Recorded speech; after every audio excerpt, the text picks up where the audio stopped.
તો તડકો અને એવામાં તમારો એક એક વોટ ખરેખર ખૂબ જ કિંમતી છે. આવી પરિસ્થિતિમાં જ્યારે તમને એ ખબર ન હોય કે મારે કઈ જગ્યાએ જઈ અને કયા રૂમમાં મારે વોટિંગ કરવાનું છે, તમારો ભાગ ક્રમાંક કયો છે, એ વસ્તુ ખબર ન હોય તો તમારે ખૂબ જ હાલાકી ભોગવવી પડે છે મિત્રો. પણ તમે મારી બાજુમાં એક વેબસાઇટ જોઈ રહ્યા છો, ઘર બેઠા તમે જાણી શકશો કે તમારે કયા રૂમમાં જઈ અને વોટ આપવાનો છે વગેરે માહિતી તમારા સ્ક્રીન ઉપર તરત આવી જશે. ફક્ત એ નોંધી લો અને જઈ અને ફટાફટ મતદાન કરી તડકામાં ઘર ભેગી ન થઈ જાઓ મિત્રો.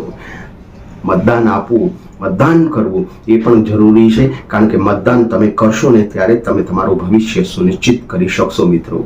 તો કેવી રીતે કરવાનું છે? આ વેબસાઇટ તમે જોઈ રહ્યા છો તમારી સ્ક્રીન ઉપર, વેબસાઇટનું નામ પણ તમે સ્ક્રીન ઉપર જોઈ રહ્યા છો. ફક્ત આ તમારે ટાઈપ કરી વેબસાઇટ ખોલવાની છે.